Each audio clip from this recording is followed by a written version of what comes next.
हम आज देखेंगे 10th का मॉडल पेपर। जैसा आपने देखा कि हम हिंदी पढ़ रहे थे 10th का सिलेबस के अकॉर्डिंग, तो सीबीएसई ने उसका मॉडल पेपर जारी किया है। तो हम उसकी प्रैक्टिस करेंगे, उसमें कैसे क्वेश्चन आए हैं वैसे ही क्वेश्चन आपको एग्ज़ाम में देखने को मिलेंगे। तो अगर आप देखेंगे तो आपको 100% उसका लाभ मिलेगा। तो पहले हम क्वेश्चन पेपर को बारीकी से देखते हैं। इसे मैं छोटे छोटे पार्ट्स में कराऊंगी, ताकि क्या होता है ना, बहुत लेंदी बहुत लंबा हो जाता है तो बच्चे बोर होने लगते हैं देखने में, और ख़ासकर हिंदी। तो चलिए पहले हम क्वेश्चन पेपर ध्यान से देखते हैं कि क्या है, कैसे क्वेश्चन पेपर आएंगे। तो आपको सबसे पहले तो ये ध्यान रखना होगा कि विषय हिंदी है और इसका कोड ए रहेगा। आपको अगर बी कोड का मिल जाए तो उसे नहीं करना है, हिंदी ए कोड वालों का है ये। और कोड नंबर इसका होगा 002। और निर्धारित समय 2 घंटे दिए रहेंगे। आपको अपना पेपर 2 घंटे में कंप्लीट करना रहेगा और पूर्णांक 40 नंबर का रहेगा, जिसमें से 10 नंबर स्कूल के पास होंगे। आपने देखा कि आपका ये सेकंड टर्म हो रहा है, मतलब फर्स्ट टर्म में भी 40 नंबर का रहा होगा और उसमें 10 नंबर स्कूल के पास थे। सेकंड टर्म में भी 40 नंबर का है, 10 नंबर स्कूल के पास रहेंगे। तो इसके पहले हम सामान्य निर्देश देख लेते हैं। पहला निर्देश क्या है, इस प्रश्न पत्र में 2 खंड है, खंड क और ख। दूसरा, सभी प्रश्न अनिवार्य हैं, यथासंभव सभी प्रश्नों के उत्तर क्रमानुसार ही लिखिए। फिर तीसरा, लेखन कार्य में स्वच्छता का विशेष ध्यान रखिए। और चौथा, खंड क में कुल 3 प्रश्न हैं, दिए गए निर्देशों का पालन करते हुए इनके उप प्रश्न के उत्तर दीजिए। तो आपने देखा कि खंड क में केवल खंड 2 होंगे, क और ख। तो खंड क में 3 प्रश्न हैं और प्रश्नों के उप प्रश्न भी हैं, मतलब कि एक प्रश्न के अंदर क ख ग घ होगा, उस तरीके से वो सब आपको करने होंगे सावधानीपूर्वक। फिर पांचवा है, खंड ख में कुल 4 प्रश्न हैं, सभी प्रश्नों के साथ विकल्प भी दिए गए हैं। निर्देशानुसार विकल्प का ध्यान रखते हुए चारों प्रश्नों के उत्तर दीजिए। इसमें बता रहे हैं कि खंड ख में 4 प्रश्न होंगे, जिसमें आपको विकल्प भी दिए जाएंगे। जैसे एक क्वेश्चन दिया गया, फिर अथवा दिया गया कि दूसरा क्वेश्चन, तो अथवा के यहाँ अर्थ हुआ 2 में से आप एक ही कर सकते हैं। तो जो आपको आता रहे वो आप कर सकते हैं, और जो निर्देश दिया गया हो उसी के अनुसार आप विकल्पों के उत्तर दे सकते हैं। ध्यान रखते हुए प्रश्नों के उत्तर देना है। फिर अब हम देखते हैं खंड क। पाठ्य पुस्तक और पूरक पाठ्य पुस्तक, मतलब ये जो सपोर्ट मटेरियल आपको मिलता है। और इतना आप ध्यान रखिएगा कि ये जो आपका आएगा सेकेंड टर्म आएगा, ये आपका जो सिलेबस है, सिलेबस काट छाट दिया गया है, सिलेबस छोटा है, तो बहुत कुछ दिक्कत वाली बात नहीं है, बड़े आराम से हो जाएगा। बस आप प्रैक्टिस करते रहिए। कहा गया है ना कि प्रैक्टिस, अगर जैसे क्या होता है ना, हम सोचते हैं कि अरे अभी एग्ज़ाम हिंदी का तो है ही नहीं, क्या पढ़ें, जाने दो, जब एग्ज़ाम आएगा तब पढ़ेंगे। तो धीरे धीरे इतना ज़्यादा भर जाता है कि हम पढ़ भी नहीं पाते हैं। तो आदत यही होनी चाहिए कि प्रैक्टिस बनी रहे बराबर। अगर आप प्रैक्टिस करोगे तो प्रैक्टिस से ही आपके अंदर परफेक्शन आएगा कि आंसर कैसे लिखना है, और सब चीज़ें आपकी क्लियर रहेंगी। तो करत करत अभ्यास से जड़मत होत सुजान, लसरी आवत जात है सिल पर पड़त निशान। मतलब कि अगर आप अभ्यास करते रहो तो पत्थर पे भी निशान पड़ जाता है। तो हम तो इंसान मानव हैं, इंसान है, दिमाग पे असर तो पड़ेगा ही। तो प्रैक्टिस ज़रूर करिए, बराबर कंटिन्यू करते रहिए।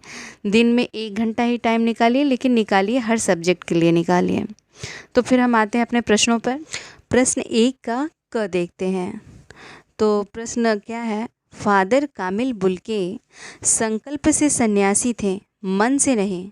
लेखक के इस कथन के आधार पर सिद्ध कीजिए कि फादर का जीवन परंपरागत सन्यासियों से किस प्रकार अलग था। अब आपने प्रश्न देखा, अब इसमें से सारे प्रश्न हम कराएंगे, उसका आंसर भी देंगे। तो आप बस देखते रहिए, बने रहिए साथ में। पसंद आए तो लाइक शेयर सब्सक्राइब करना ना भूलें। तो हम इसका उत्तर देख लेते हैं कि इसका उत्तर आप लिखिए। अच्छा, आप जब देखते हैं ना तो प्लीज़ लिखा करिए, उससे क्या होगा, दिमाग में लिखने से ज़्यादा स्टे करता है। तो इसका उत्तर हम देखते हैं। फादर बुल्के भारतीय सन्यासी प्रवृत्ति के आधार पर खरे सन्यासी नहीं थे। लेखक के अनुसार वे केवल संकल्प से सन्यासी थे। उन्होंने परंपरागत सन्यासी प्रवृत्ति से अलग नई परंपरा स्थापित की। वे संभवतः आत्मनिर्भरता के उद्देश्य से कॉलेज में अध्ययन एवं अध्यापन करते थे, प्रियजनों के प्रति सम्मोह रखते थे, सभी के घर समय समय पर आते जाते थे, संकट के समय सहानुभूति रखकर उन्हें ढांढस देते थे। इस तरह उनकी छवि परंपरागत सन्यासी की तरह नहीं थी। ये हुआ हमारा आंसर। अब इसे हम थोड़ा सा समझ लेते हैं, ज़्यादा नहीं, थोड़ा सा इस पर चर्चा करती हूँ कि भारत में जो सन्यासी होते हैं वो आप देखते हो कि अलग तरीके के होते हैं। घर और छोड़ देते हैं, जाके हरिद्वार में बस जाते हैं, कहीं और जगह, हिमालय, हरिद्वार, और उन्हें घर से, नाते रिश्तेदारों से कोई मतलब नहीं होता, और किसी के घर आना जाना, किसी के सुख दुख में आना जाना नहीं होता। लेकिन जो फादर बुल्के थे वो वो केवल संकल्प से सन्यासी थे कि मैं सन्यासी हूँ, लेकिन उनका वो सन्यासियों वाला वैसा कोई आचरण नहीं था, और लोगों के सुख दुख में भी शरीक होते थे और सबके घर भी आते जाते थे। तो आपने देखा, ये हुआ हमारा पहले क का आंसर। अब हम दूसरा क्वेश्चन देखते हैं। फादर की उपस्थिति, प्रश्न है, फादर की उपस्थिति लेखक को देवदार की छाया के समान क्यों लगती थी? पाठ के आधार पर सिद्ध कीजिए। तो इसे भी हम देख लेते हैं, इसका उत्तर देखते हैं। देवदार वृक्ष की छाया शीतल और मन को शांत करने वाली होती है। लेखक और उसके साथियों के साथ फादर कामिल बुल्के निर्लिप्त रूप से हंसी मजाक करते थे तथा अपनी समकालीन रचनाओं पर अपनी बेबाक राय देते थे। घरेलू संस्कारों एवं उत्सवों में पुरोहित एवं अग्रज की तरह आशीर्वाद देते थे। इसी कारण लेखक को फादर का व्यक्तित्व देवदार की छाया जैसी लगती थी। ये हुआ हमारे प्रश्न का उत्तर। अच्छा, आपने ये जो क्वेश्चन पेपर है ना, इसमें मैं एक एक प्रश्न का उत्तर बता रही हूँ, तो ये आप पे डिपेंड करेगा कि आप कौन सा करना चाहते हो, क्योंकि आप देख रहे हैं खंड क है, और खंड क में कुल 3 प्रश्न है और उसमें उप प्रश्न है। तो ये पहले प्रश्न का उप प्रश्न है, तो इसमें आपको सारे करने ही हैं। तो फिर हम देखते हैं, ये उत्तर हो गया। आपने देखा कि फादर कामिल बुल्के का ऐसा स्वभाव था कि सबके लिए उनके अंदर मृदुता, प्यार और स्नेह छलकता रहता था, तो इसीलिए लेखक ने उन्हें देवदार के वृक्ष की छाया से उनकी तुलना की है। अब नेक्स्ट हम क्वेश्चन देख लेते हैं। ग, क्या सनक सकारात्मक भी हो सकती है? सकारात्मकता सनक के जीवन में क्या भूमिका हो सकती है? सटीक उदाहरणों के द्वारा अपने विचार प्रकट कीजिए। तो इसका उत्तर हम देख लेते हैं। सनक सवार हो जाना अर्थात जुनून छा जाना, अर्थात धुन का पक्का होना। जो लोग धुन के पक्के होते हैं वह जिस पथ पर चल पड़ते हैं उस पर तब तक चलते हैं जब तक लक्ष्य की प्राप्ति ना हो जाए। ऐसी सापेक्ष सनक सकारात्मक होती है जिसके परिणाम अच्छे निकलते हैं। आचार्य चाणक्य ऐसे ही सन के महापुरुष थे। पक्का इरादा, आत्मविश्वास और चढ़ गई सनक कि राजा नंद का समूल नाश कर योग्य शासक के हाथों में शासन सौंपना है। तो सनक, ये हुआ हमारा उत्तर कि सनक सकारात्मक हो सकती है। तो इस पे थोड़ी चर्चा कर लेते हैं कि सनक सकारात्मक, एक होती है नकारात्मक, एक होती है सकारात्मक। अगर आप सकारात्मकता की तरफ बढ़ते हैं तो आप जीवन में बहुत से बड़ी चीज़ें अचीव कर सकते हैं। आप देखिए, अभी हाल ही में निकला था कि कूली ने IAS क्वालिफाई किया था, केवल स्टेशन के वाईफाई से वो अपना लीड कान में लगा के पढ़ता था, और यहाँ हम हैं 100 बहाने बनाते हैं, नहीं ये दिक्कत वो दिक्कत वो दिक्कत। अब हम नेक्स्ट क्वेश्चन पे आते हैं कि चलिए क्वेश्चन हम देखते हैं। घ, ये अभी आप देखिए प्रश्न 1 का ही उप प्रश्न चल रहा है। घ क्वेश्चन है, लखनवी अंदाज शीर्षक की सार्थकता तर्क सहित सिद्ध कीजिए। तो लखनवी अंदाज, इसका हम उत्तर देख लेते हैं। लखनवी अंदाज शीर्षक के मूल में व्यंग निहित है। ये जो लखनवी अंदाज है व्यंग वाली है, रचना है और यशपाल की है। तो उत्तर अब ध्यान से सुनिए और लिखिए। लखनवी अंदाज शीर्षक के मूल में व्यंग निहित है। इस कहानी में वर्णित नवाबी लखनऊ के आसपास का प्रतीत होता है।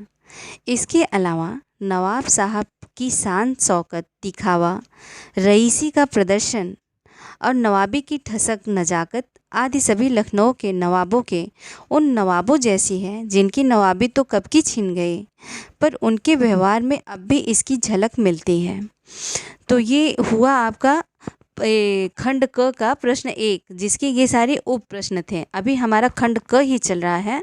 अब हम प्रश्न 2 पे आते हैं, जो हमारे पद्यांश से रिलेटेड है।